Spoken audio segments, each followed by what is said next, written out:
welcome to another episode of the Superfan Addicts Podcast. I'm your host, Ray Showdog Prisby, and we have a great show for you guys tonight. So let's get it cracking with our starting lineup. We have the first lady of the Superfan Addicts Podcast, Mama Bear. We have we have the Brownstronite, Big Cody, and we have firstborn himself, Tim Waller. Wow. Hey, so real quick, go ahead. Y'all know the drill. Let everybody know what y'all been doing all week. What's been going on with you? What kind of, if you got anything coming up, we're going to start with you, Browns Mama Bear. Man, I mean, I just had a chance to meet with the CEO today of our company. We did an NIL deal with Jeremiah Smith. I don't know if I told y'all about that. We just got that popping off. Nice. So yeah, that's pretty fire. That's exciting stuff for us as a company. But yeah, aside from that, you know, still riding the wave of the senior year. It's Beggars Night. So I should have sent you the photo, Ray, of my daughter and her friends all dressed like the characters from the Boondocks. Okay. So they went out as the whole cast of the Boondocks. I said, bring me back some candy. Bring me some Reese Cups and Snickers. And there's some good neighborhoods out here in Pickerington. So my daughter know where the hot spots are. So she's going to pull up and then they're going to hop out the car and clean up. Okay. Brownstronite, what's been going on with you? I'm hearing that you on baby duty tonight. I'm on full baby duty, man. She's out. She's cruising. We should be good. Touching on the Jeremiah Smith, though, it's funny. I just took this hoodie off. Oh, wow. Isn't that dope? That's fire. Yeah, I'm going to my first Buckeyes game this year versus UCLA. I'm Very super nice. geeked for it. It's in Heck 2 weeks, but is that the shoe? Yeah, we do. So new going on in my life. I get keys to my new house here in about a week, so that'll be very, very cool. Hopefully, I can get a nicer setup for the pod. But the following weekend, I should be doing Buckeyes UCLA Saturday and then Browns Ravens Sunday. So there'll be a whole weekend of football coming up. But outside of that, we're just chilling, enjoying. No stress this Sunday. I get to just watch my fantasy team, watch some Red Zone, and enjoy football without being upset, hopefully, on a Sunday. For real. Okay. Tim, dog, what's going on with you, dog? Oh man, I'm looking forward to a loserless Sunday with the Browns. So I have to kind of watch football and relax. So I'm kind of looking forward to that and maybe do some research on post-traumatic stress disorder as it relates to the Browns as a fan. For real. The other thing, I've been working with the Somali community. Today I was invited downtown to the State House to meet what they believe will be the future president of Somalia, and furthering my relationships and networking with that population here in Columbus. Other than that, I'm just looking forward to these holidays and praying for our nation that we can make it through these rough times, especially as we face the winter months and the holidays. So that's it for me. Okay. So, what about you, Ray? What do you got going on? Right. Man, same thing, different day. Oh, just remember, after tomorrow night, Halloween, we go into November, which is Cancer Awareness Month, which in my book, every month should be Cancer Awareness Month. But we know how people we like to have a month for everything. So next month, people just remember Cancer Awareness Month. Get ready for it. But other than that, with the bad weather coming on, car show season is over with. There's not a lot of weekend activities. So this is the time of the year that you hanker down and get through these holidays, and then Super Bowl. Bang. Go Browns. Hey, I could wish, right? But I got a question though. Tim, you looking a little light over there. I'm trying to figure out what it. Oh, your girl is gone. What? What happened? Yeah, after the last Browns defeat, I had her surgically removed. Next, it's time to cut the cord. Okay. Wait. Time to cut the cord. Let's go ahead and get into the show. So, a stat came out during the week. And basically they put up what's up, Angel? They put up Flacco for 4 games, and they put up Gabriel.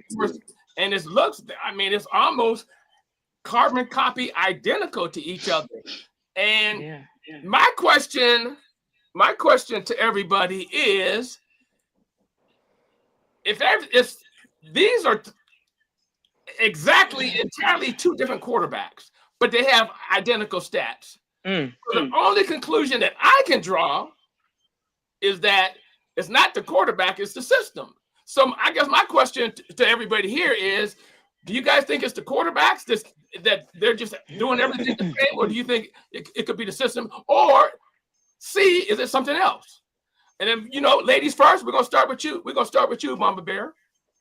I mean, do you want the white glad trash bags or the black glad trash bags? I mean, it's trash is trash. I think it's the quarterbacks, man. I feel like it's like that for different reasons, though. Like, it's interesting that they do have those such similar stats. But I think that it's the quarterbacks. I mean, there's a lot of it is the culture.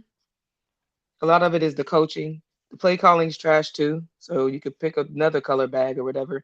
But there are some quarterbacks who, no matter how much adversity, right?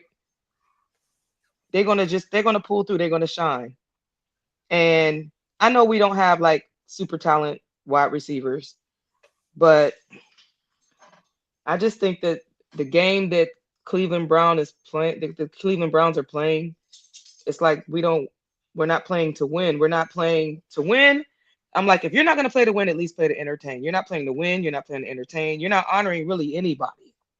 Everybody's mad right now. The players are mad. Like, the game plan just sucks.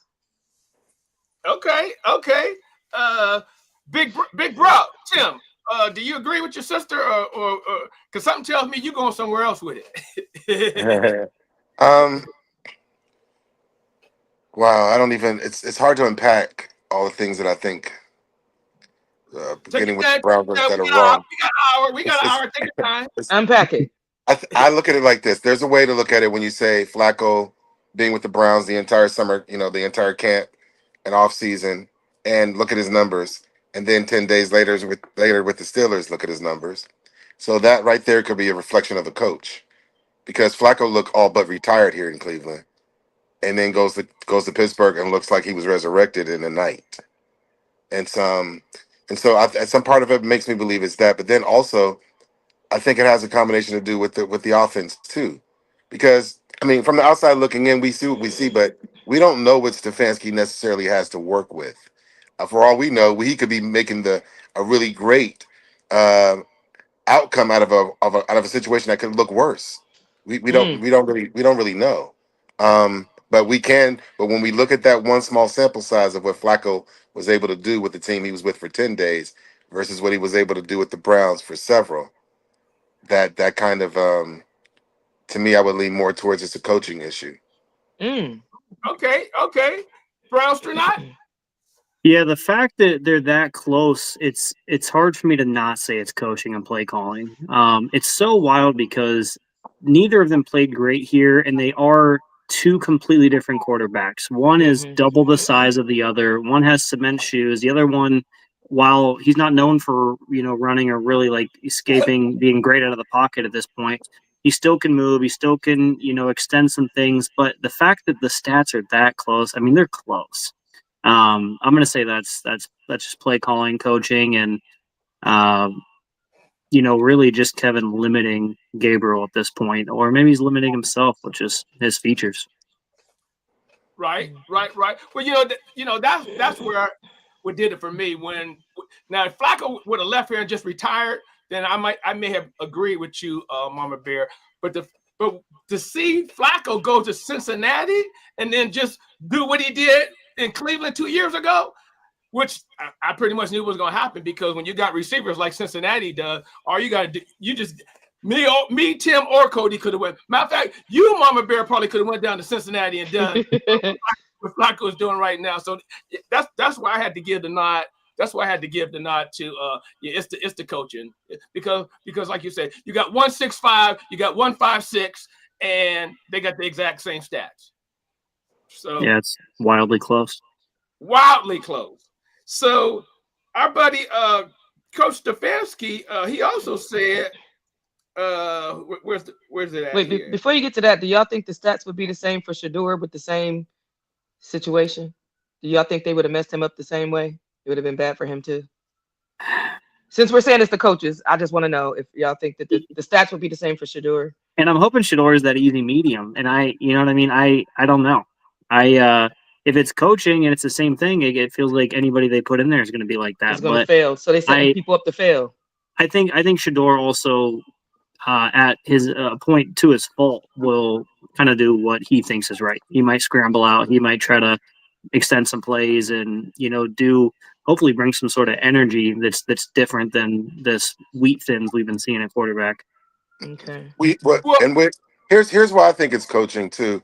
I don't think it's just coaching from a play calling standpoint. I think it's coaching from I'm not adjusting. Maybe I need to put in different players. How many weeks do we watch Judy drop passes and continue to start, continue to be pushed back out on the field? It's like to refuse to make adjustments on that side of the ball, no matter what. That to me is the biggest problem because you're not sending because you got a defense that's balling out of control and you have an offense that's just stagnant and no one seems to care about it or wants to do anything about it. So that's the biggest indictment on Stefanski to me because we do see in instances where Dylan Gabriel has open receivers down the field and always checks down. Um, his accuracy down the field when he has thrown it is poor. So while I do think that maybe Dylan may be the weakest of those three quarterbacks, giving Flacco the nod for his experience, I think that Shador would make a difference somewhat. I think that we would still lose, though, if the play calling remained the same. I just think that Shador makes plays in instances where Gabriel is incapable of doing so. And that's what I mean. Like, would his stats be about the same? Y'all think? I don't think his stats would be the same because I think Shador throws a more catchable ball.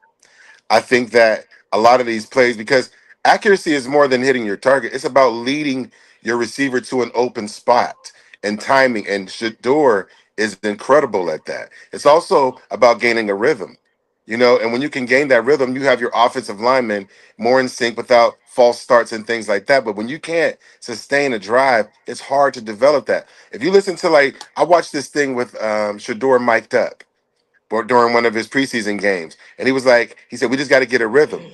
He just kept saying that. He's like, we got to lock in. We just got to get that rhythm. And once we get that rhythm, then, and you could see it happen over a few series. Once they started that rhythm happened, they were pretty much unstoppable at that point. Mm-hmm. Mm-hmm. And so I think Stefanski's biggest crime is he fails to adjust as far as players, and he fails to adjust in the game. Like, how are we good enough on this first scripted play, good enough to block? Our So blocking's good. fine. We're running Right? fine.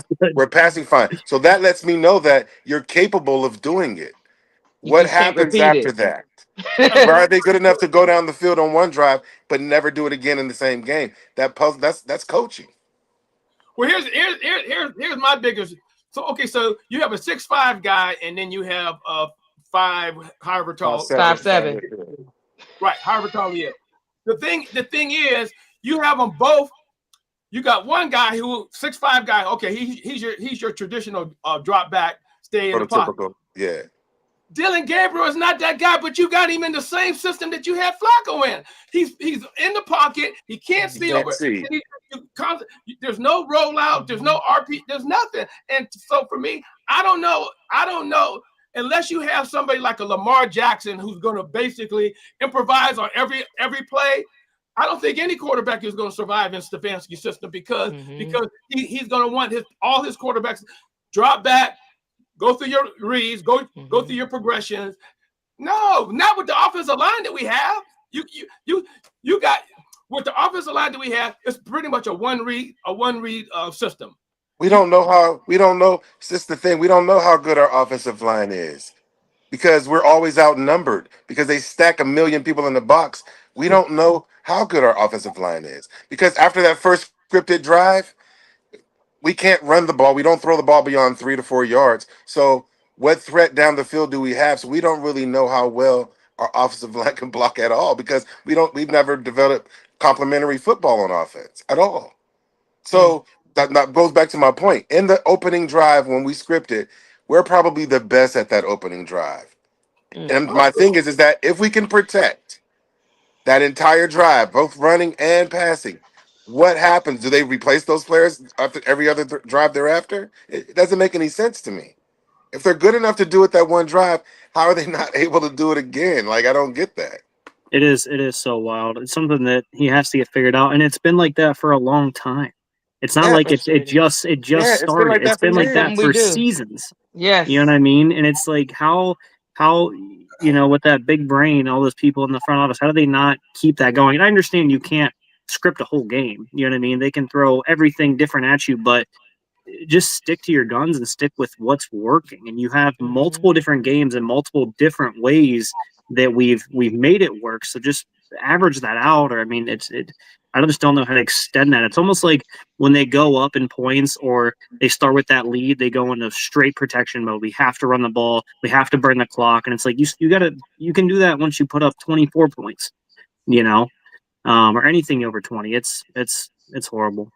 And even you keep hearing people mention Stefanski. Well, he was coach of the year twice. It's like, yeah, well, how much was that based off of because the expectations for the Browns were so low? Correct. It's like, did he win it more because, hey, it's the Browns? Look at what he did with them. He didn't do anything really. He didn't go to the Super Bowl or anything, but it's like maybe he was given more credit because it was the lowly Browns that he did a decent job with. And now it seems like he's been figured out. His dog and pony show is up, and everybody's got his number. I don't know if you guys saw Urlacher or what the Patriots coach on the sideline basically saying what the defense is going to do when they on that touchdown pass. It's like this dude is elementary, and he's been found out. Well, And y'all sound like some very unhappy fans. But you know who else is unhappy? Myles Garrett. So, but here's the thing, though. Check this out. He's probably at the peak of what he can make. Now, just hear me out. In terms of a trade, and I know the cap hit would be ridiculous. But if there was a way, and they're working that dead cap with Watson's contract. But I guess my point is, and this is all just for fun. If we were to trade Myles, what is the very least that you would take for him? And we're gonna start. We'll start with you this time, Brown Sternot. If we had to trade him now, what kind of package would you want? And let's be real. Essentially, what we gave away for Deshaun to try to even the boat. 3 firsts. Will we get some seconds? I mean, I feel like it would have to be a haul for me to even be excited about it. Realistically, I don't know what all he'd get. I mean, he's the best on the field at all times. Might get more, might get less. I don't know who wants to take on the money. It'd have to be a team that not only has the picks but has the cap for it, or I mean, at least close to what we paid for Deshaun. Okay. I hate to ask you, Browns Mama Bear, because I know this is sacrilegious for you. Man. But and she ain't even trying to hide it. Look at her face. She is not even. She's like, no. I'm not even trying to put $1 on that. I'm just like, next question. It's unfathomable. It's unfathomable for me to get up on a Sunday and watch the Browns without Myles. I'm gonna be honest. Like, I don't even know where to begin to try to bring value without him on that team. Like, if we think we trash now, I'll probably just stop watching football. I'm getting real close to stopping watching football. Y'all know that? This is getting depressing. It is bad. Well, Tim is putting together this PTSD for the Browns fans. So just hold on a little longer.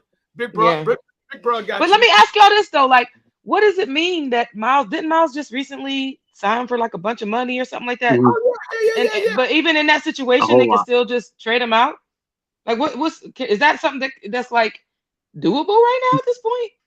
Or are we just talking, cap-wise, no. Hypothetically. The cap hit would be, unless they could do some finagling, the cap hit would be huge. But we're Yeah. He's Yeah. stuck. We talking hypotheticals. Yeah. Hypothetical. Okay, I well the wonder if Browns he- are stressful enough. We don't need to create more stress.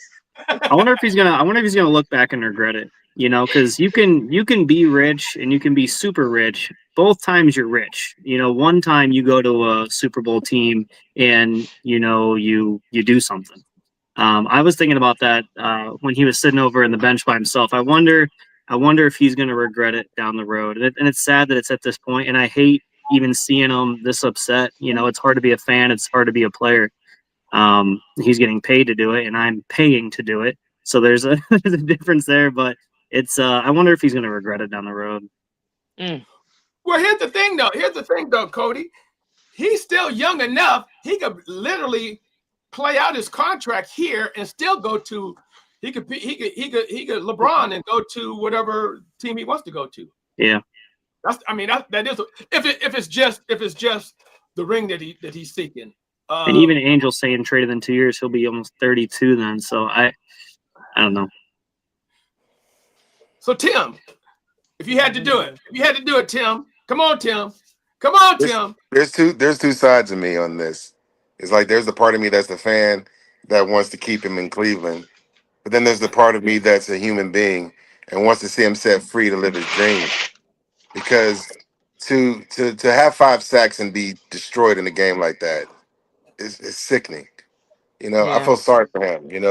He's a young man. I mean, you can tell that he's just not all talk. I mean, he goes out there week after week, season after season. Like Brownshot said, he's the best on the field every time he's out there. Mm-hmm. And to have his 1-6, with arguably one of the top 10 defenses in the league right now, and you're losing like this, and your coach seemingly just doesn't care about it. I would let him go just out of consideration for him. I don't think that it would happen because, like you said about the cap hit, but it would cost. If you're asking the question hypothetically, it would take at least 3 ones for me to talk to anybody. Mm-hmm.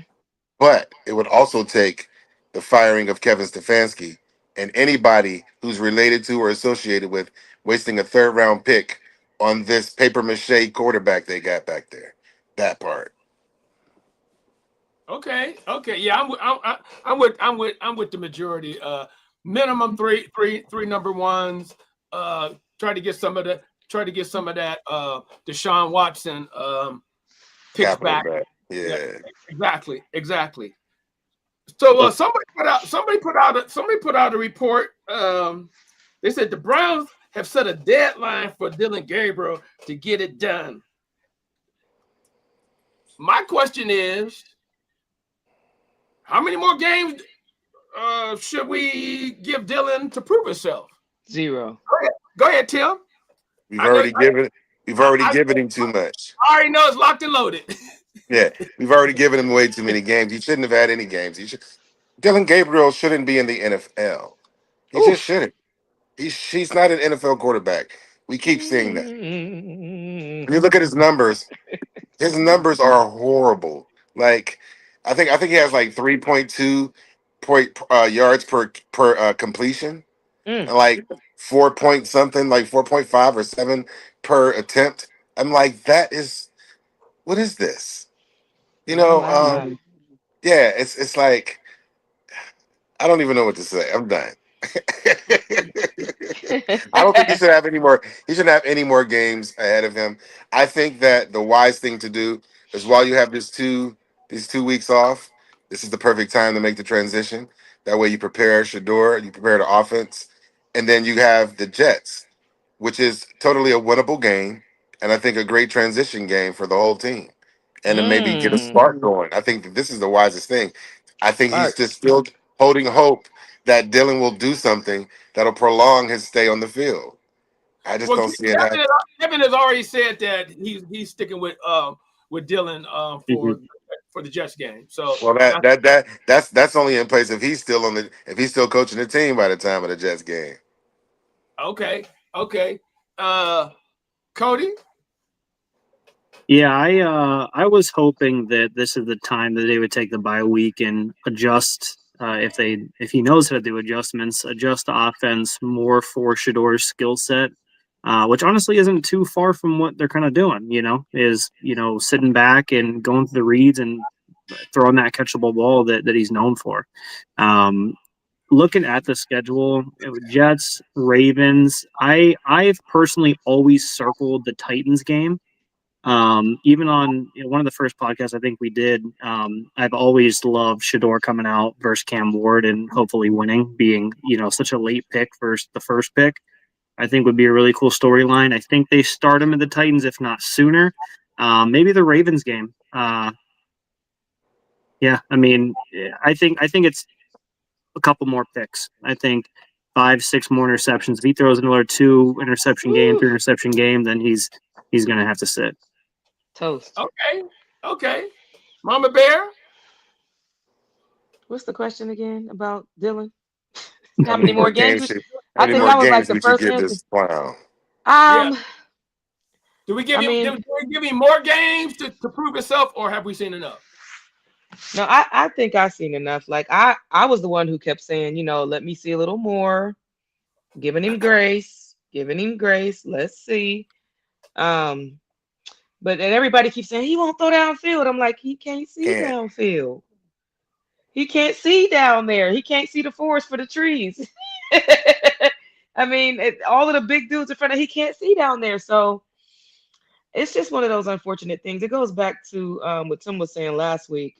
If you're going to have his dimensions and be that much of an underdog physically, you have to be exceptional.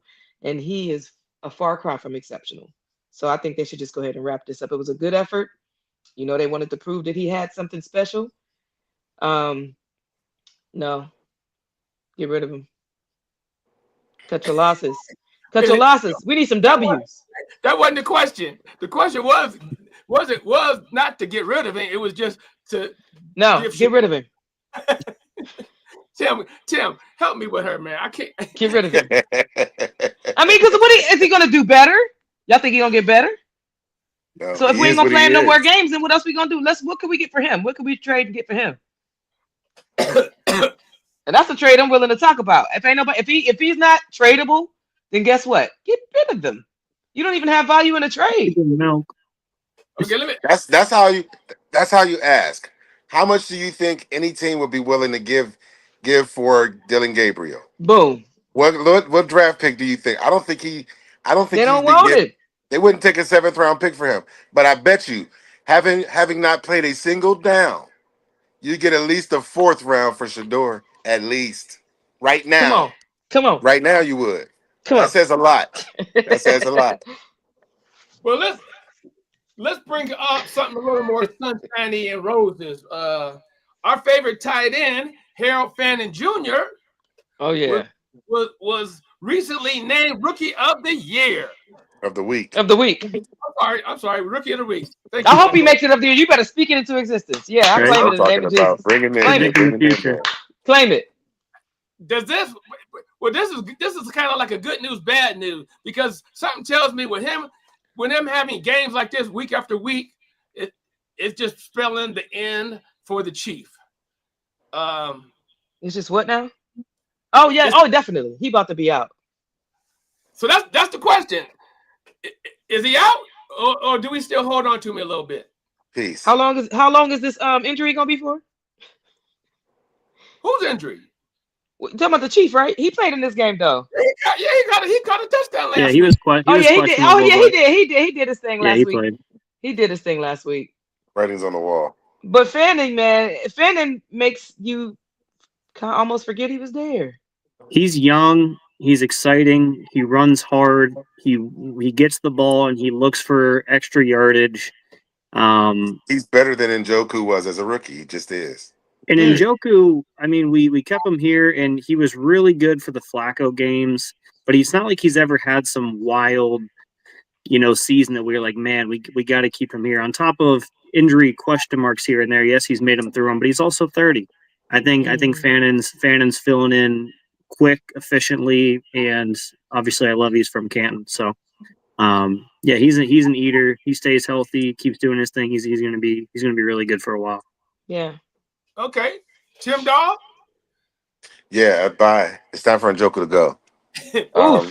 He kicked himself to the curb. Yeah, it's time for him to go. Stefan. He's aged out. Fannin is a better, like I said, he's a better tight end as a rookie than Njoku was. To me, he's a better tight end than him already. He just Wow, is. He's faster than him. that's He has better. huge. He has better hands. And I like Njoku's run after the catch, but this guy has way better run after the catch. He breaks tackles more. I think he's more sure-handed. I think he has that fire because he's young. I think Njoku's really lighthearted, and he doesn't seem to take it as seriously as this young boy does. Mm, So I'm good with call out. Fannin. I'm with Fannin. I think that Njoku's time is up here. I think Njoku probably is also. There may be a reason why he kind of looks like he's playing because maybe he doesn't necessarily respect this organization because of what he knows about it. You Mm, know, he may see the writing on the wall differently, and maybe like just get me out of here. If I'm them, it's like get me off this Titanic. You know what I mean? That's who I am. That's like get me off this Titanic, and I'm ready to go. And then Njoku, he kind of deserves to go win somewhere. You know, because to me it's like this. yeah, he I did. don't care James Frank said he came out and played with a burnt face. who you bring in or who you ship out. If you still have the same captains, like the coach and general manager, it doesn't really matter. It don't really matter at all. And don't forget, he wanted to be traded. Yeah. He's been disgruntled for a long time. It's another thing where they threw a bag at him and he stayed and then he embraced Cleveland. And I feel because he had to. He was numb to the nonsense. He got his money and I mean, look at the two most paid people here don't want to be here. Myles Garrett's unhappy. He requests a trade. Deshaun Watson. I mean, that's a whole nother hour segment on how shit he's been. And I think Njoku, like you said, probably lost respect for what's going on and sees that, nothing, there's no bigger picture coming out of it right now. He's just numb. He's numb to the nonsense. It's a good time to put a young guy in there that still loves the game, that wants to run hard, that wants to eat those extra yards up, and fight for his name and his respect. Yeah. Have y'all ever seen David Njoku's Facebook page? No. No. He kind of flashy. He like all about being cute for real. I promise. Like how Yeah, you say he's lighthearted and don't take it seriously. Like he just living his best life. Like Yeah, because You think the he's thing cute? about it is, if you You think play, he's if you cute or play, what? oh yeah, he's super cute. So But I mean, we've like, seen it. yeah, I mean, he is cute. But I'm saying like he's like all about being cute. Like if you look at his Facebook page, if you didn't know anything about football, he could be just one of these. You know what I'm saying? Like I just want to be flashy and cute in front of the camera. He'd be singing and carrying. I mean, he's fun.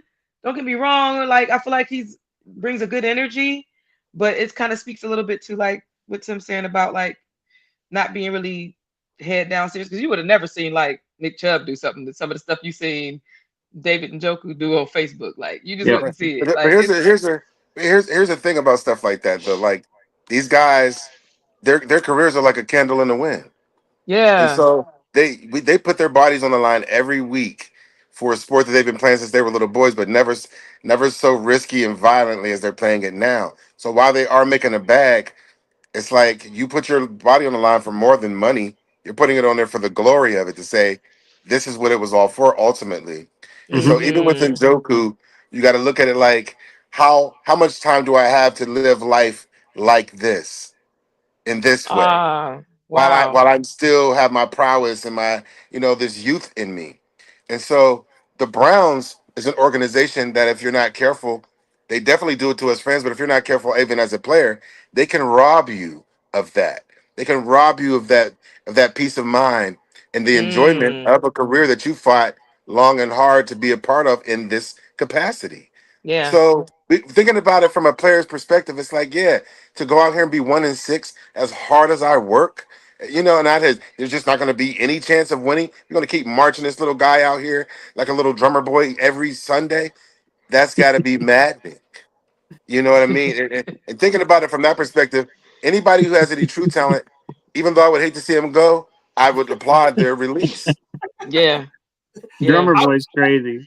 I'm laughing. Yeah. I'm laughing along. Shots fired. He said Trevor Boy crazy. Njoku is good for taking his shirt off. He loves taking that shirt off. Yeah. Okay. But wait. The comedy doesn't start there. It doesn't stop there. Patriots head coach basically said, yeah, once they ran out of all their trick plays, we kind of figured them out and beat that ass. Yeah. Period. That's a real coach. So I guess my question is, what does that say about Stefanski's play calling? That it's rudimentary. Like he's a child. Like think about this. How long has Vrabel been coaching the Patriots? This is first year. Exactly. Where were the Patriots over the last few years? What was their record? No, we've forgotten all about them. They dropped off the face of the earth after Brady left. This guy came here with a team that was nothing. And look at him. Look at him. And Stefanski's had way too much time, man. It's time to go. It's time to go. Okay. Yeah. Cody. So this one really upsets me. This one makes me feel that, Vrabel was here.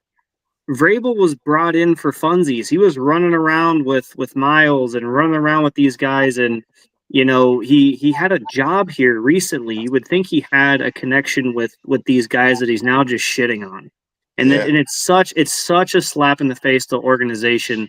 Yeah.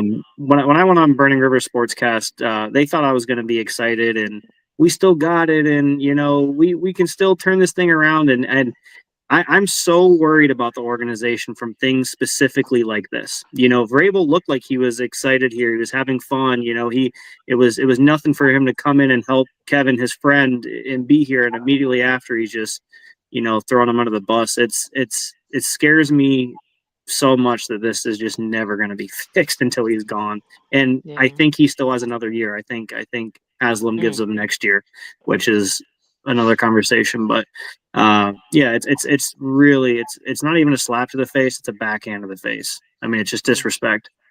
Wait, hold. You think that Haslam is going to give Stefanski another year after this year? Yeah, I do. I think that Haslam came out and said the Watson thing's on me. The state of the team is on me. Because I pushed for this Watson trade. I think he does. I think he has one more year, and he might be fired mid-season next year. But I think they give him. I do think he's our head coach next year. Maybe if we don't win another game, or something kind of crazy happens. But I really do think that he is the coach next year, and I could be wrong. But it also depends on who's out there. If there's a good coach out there, and they make some relations, and it's an honorable name. But if there really isn't anybody out there that is even interested, who wants this job? You either look like a hero or you look like a zero. So we don't need more people that don't want to be here and just come for the money, Ray. Mm-hmm. And there's enough of that shit. There's I agree. $500 million of upset people, right now. We rich people. That's just dumb. Yeah, but I think he does have a chance still. We win 1 or 2 games, he'll be here next year. So, Mama Bear, what you think about what Vrabel said about our gimmick plays? I think that the announcers should have a button that they can push when Stefanski calls those plays that plays like some carnival music in the background. So like as soon as the play snaps, because we are the Cleveland Clowns when he do that. Stop doing that. Stefanski, stop it. We need some carnival. We need a carnival music button. It's so whimsical. I hate those plays. Oh my God. Not the carnival music. That's what we need because we look crazy out here. It's like winners do trick plays.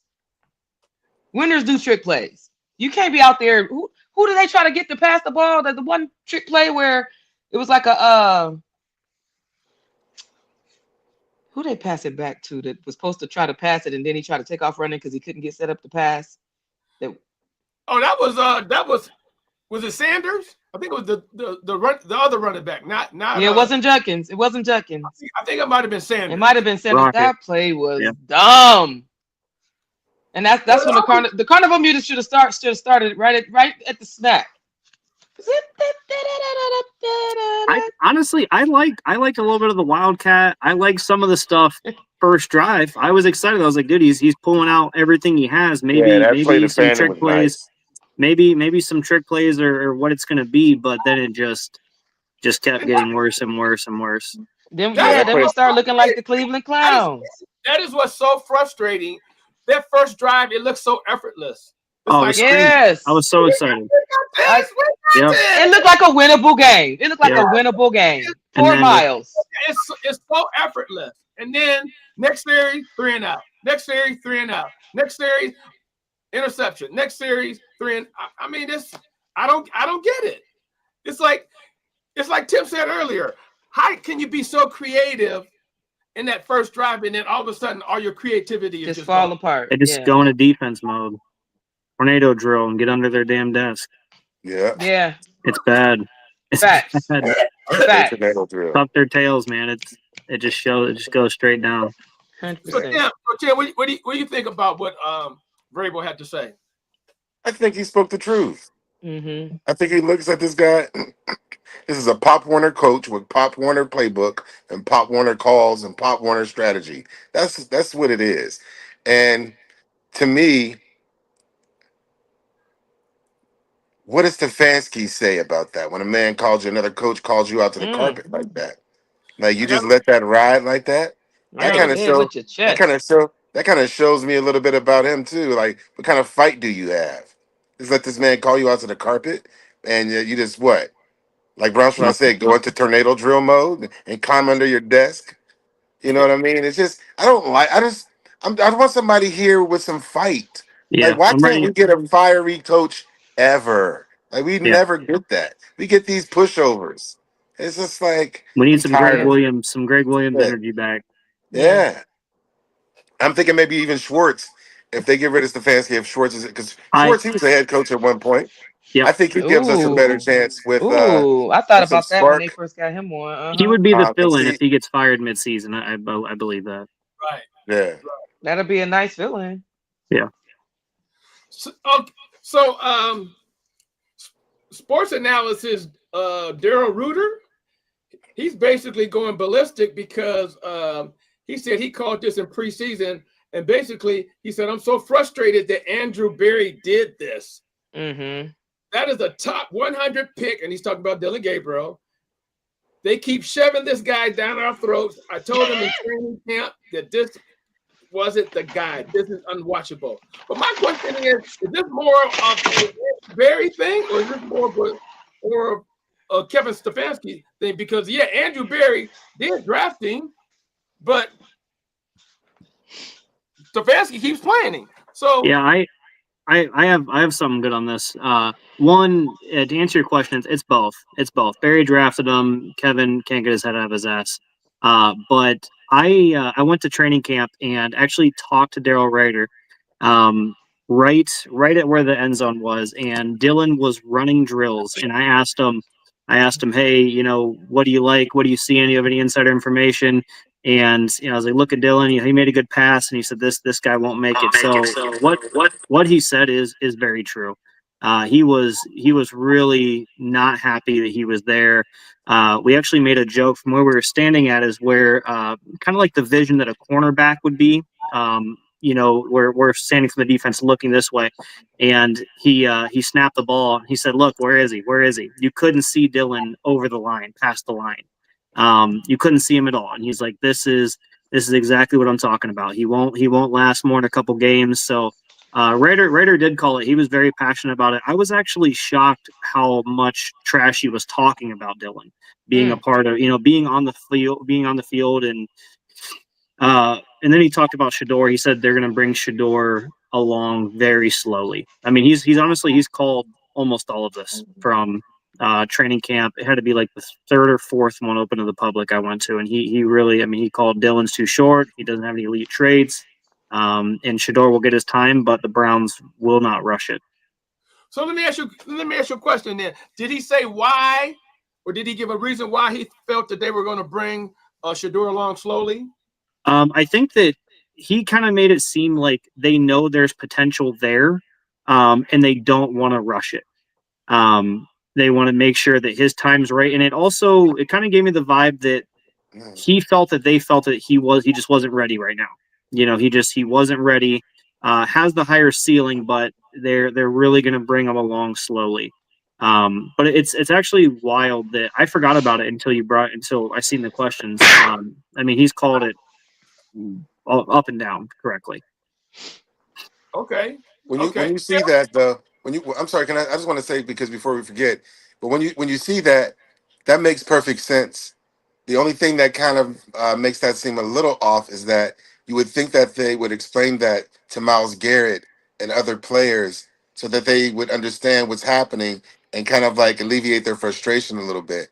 They seem clueless with the way they respond to what's happening. That's the only part about that Yeah. gives me pause about that. And even thinking about Miles, I mean, don't forget, how stupid does he feel? He called LeBron and said, "What do I do?" You know, he stood in front of the podium and said, "Hey, I know the plan. The plan's good with me.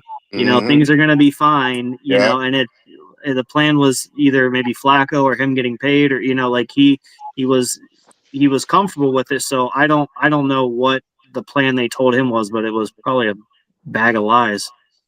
bag No, of it was a money. bag of money. Yeah. A Bag of money bag with of a whole money. bunch of zeros. Yeah, Same thing. yeah. Right. So Tim, do you think this is more of a Barry issue or Stefanski issue? As far as As far as so basically, Reuter came out and said that he's really pissed with this whole thing because uh, he called it at the beginning of the year, and he basically threw Barry under the bus. But my point is, with Stefanski keeping him in there, is this more of a Barry issue or is it a Stefanski issue, or maybe a combination of both? I think it's a mutual issue. Mm-hmm. I think it's mutual because, I mean, Stefanski can only cook with the groceries that Andrew Berry buys up. Right. You know, Mm-hmm. I think that Andrew Berry moving Flacco was to kind of push Stefanski's hand away from keeping Shador at bay for so long. Because if Flacco is still here, Shador probably never plays. He probably never plays. So I think that was forcing. I think they're trying to like correct it. I think Stefanski, because he felt like Dylan is his guy, he might not want to give up on that and admit that he was wrong. But Mm-hmm. Andrew Berry wasted a third round pick.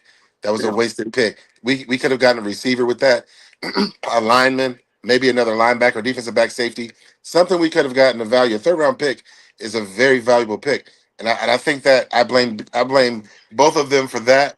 And it's hard to just blame Stefanski for what's on the field when Andrew Berry was responsible for what he gets to reach into the bag and grab to put on the field. Because Dylan Gabriel shouldn't even be he shouldn't even be on this team, let alone a part of this conversation. Okay, Mama Bear, Wow. Stefanski Yeah. problem or a Barry problem? Uh. Well, in sequence, initially Barry. Okay. But I mean, Stefanski could have turned it around. He had the decision on squatting them up and making QB 1, 2, 3, and 4. Am I correct? How many Mhm. QBs we started with? 5. Yeah, So, you six. know, same thing, same scenario with the groceries. I mean, you still get to say whether you're gonna cook lunch before dinner or you know what I'm saying? Like the order in which he set them up, that's Stefanski. Stefanski can only work with what's being brought over, the decisions that they're allowing Andrew Berry to make. But when they get over there, I think I think that it took some courage for AB to get Shadur in the situation that was going on. It took a little courage. I just think he should have been courageous sooner. um, but once you got him on there, it was up to Stefanski to be like, you know what? I got to pick what's gonna get us the W. I got to put all of my ego aside. I got to put whether I was right or wrong about what I thought. I got to be willing to basically dismantle everything I thought I was about to do with the Browns. And I got to be better at having vision. And I got to run these QBs the way I actually see fits what we're trying to do here. So I just think that he makes a lot of scared decisions, not just in the long run or just who he's putting in place in QB 1, 2, 3, and 4, but even in the games. He just makes scared decisions. He's always running scared. Tired of being that.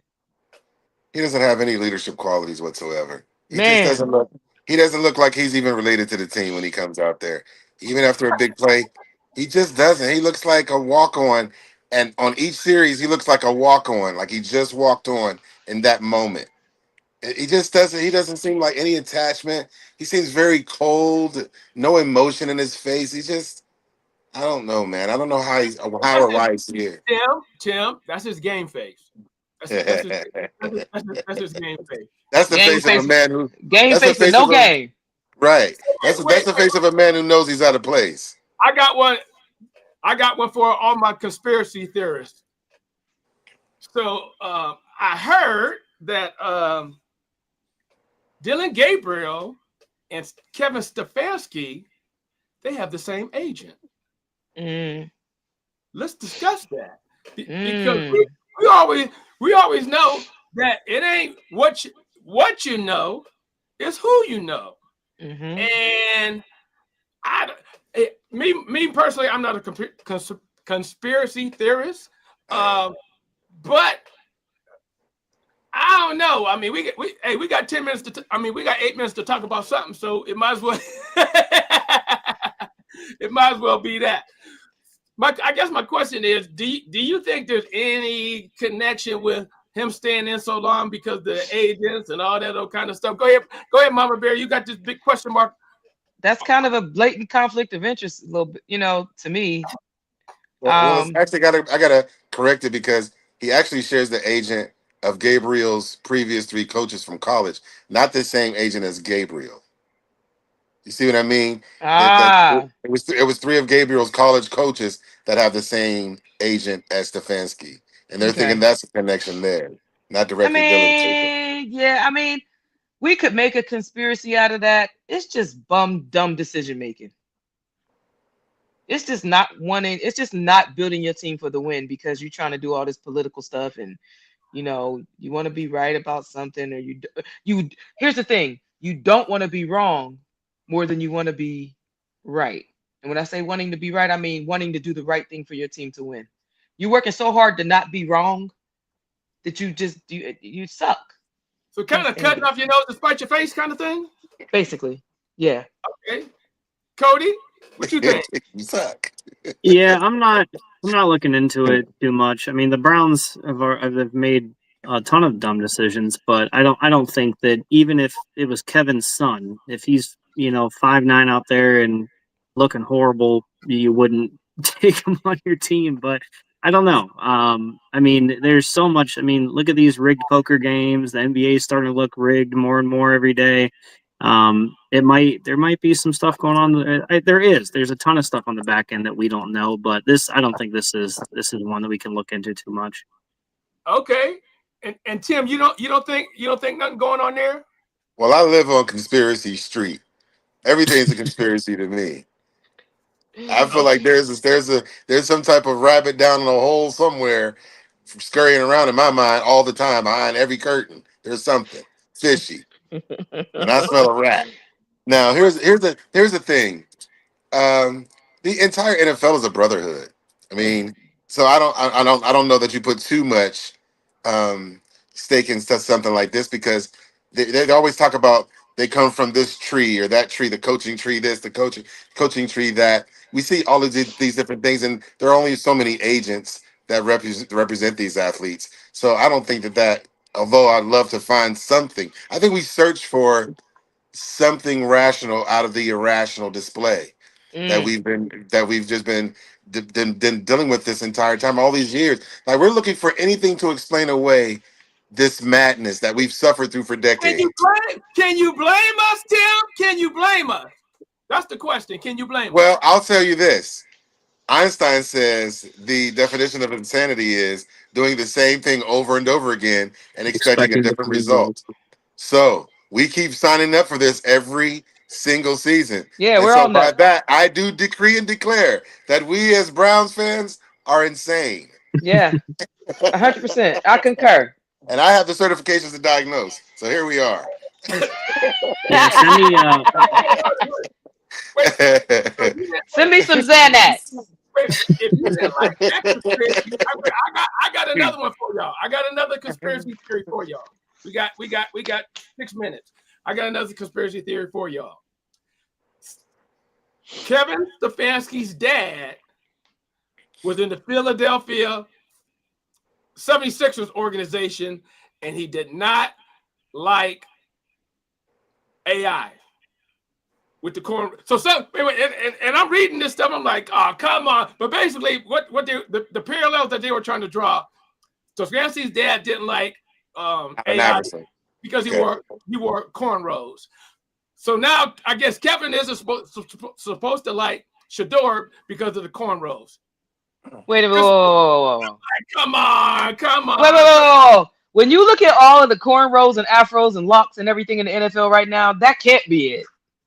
Right. Well, I think cornrows is the NFL right now. What is it? What? Nah, what it really represent when they're saying about these two though, they're more parallel than just cornrows. They're independent thinkers.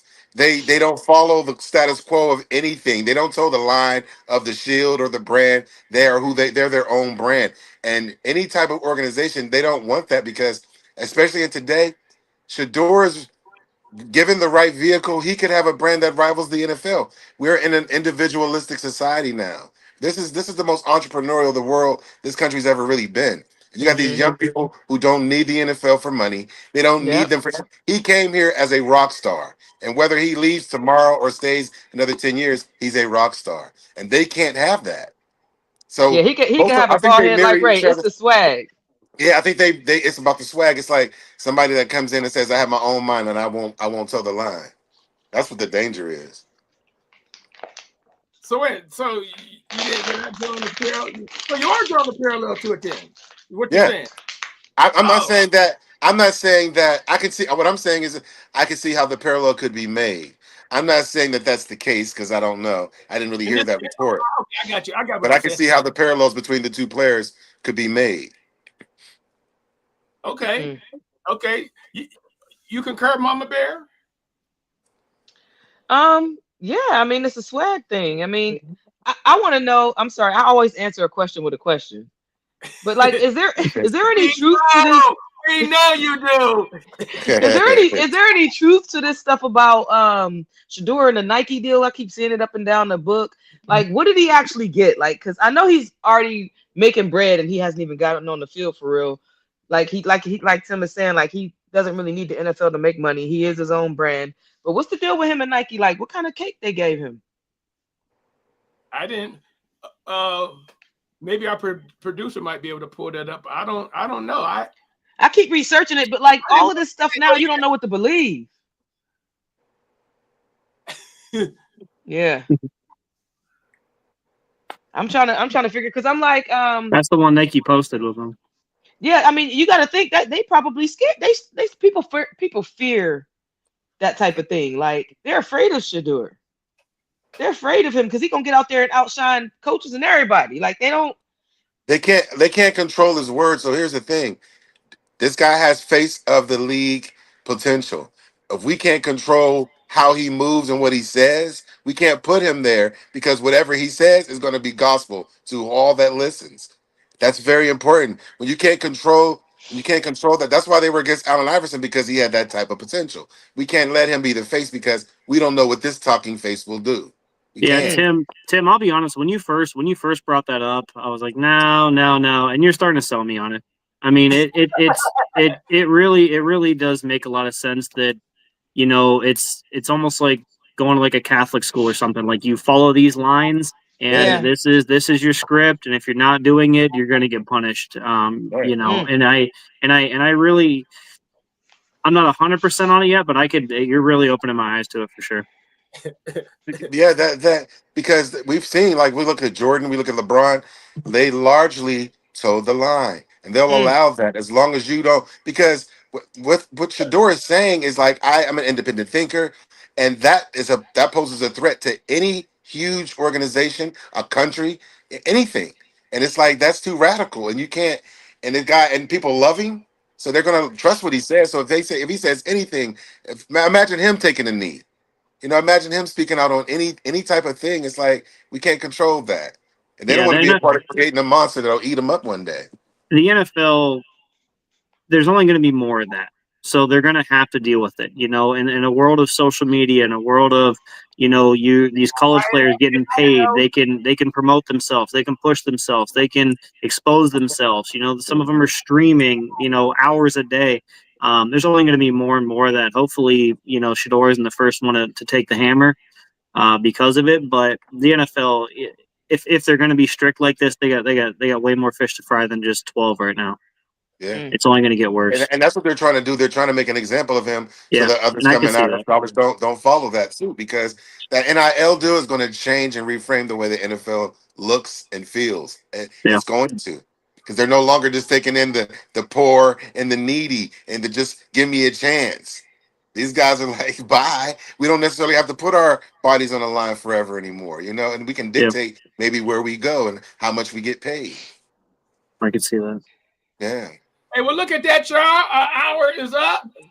I don't even have to say it no more because every show is just an exceptional show. But hey, before we go, remember, November is Cancer Awareness Month. Mm-hmm. That's right. I got one of the ribbons somewhere too. Keep that thing on me. That's right. Anybody have any parting shots before we go? Parting words before we go? Tim. We will not. I have one guarantee. We will not. I repeat, we will not lose this Sunday. I agree. Okay. I'm putting money on that. I would bet my life on that. I wouldn't do that with the Browns. They'll find a way. That's risky, right? Right. There are people that want this game boycotted. And I'm like this. Some people already bought their tickets. They're not going to waste their money. But if you you already bought your tickets and you go into the game anyway, at least show up with some signs or something. No, he just kind of lets the fans how we feel. We got a bye this week. That's why we're not. Yeah, we have a bye this week. Oh, yeah. Oh, yeah. And I totally missed it. That went. And I'll say this, Ray. You've been and woke up and bet your life and realized they lost a collective game of bingo, and you'll be out of here. Right. I'm saying they sell the team and Ray's cooked. Right. Yeah. It's good. Like the bye week is good for us. Hopefully we come back and we see something fresh and new. I would really love to see some changes. And we're going to see Dylan Gabriel, man. It's just we got time. We got time to make some changes. So fingers crossed. Shador's time. I hope we do. Yeah. Go Browns. All right, guys. Go Browns.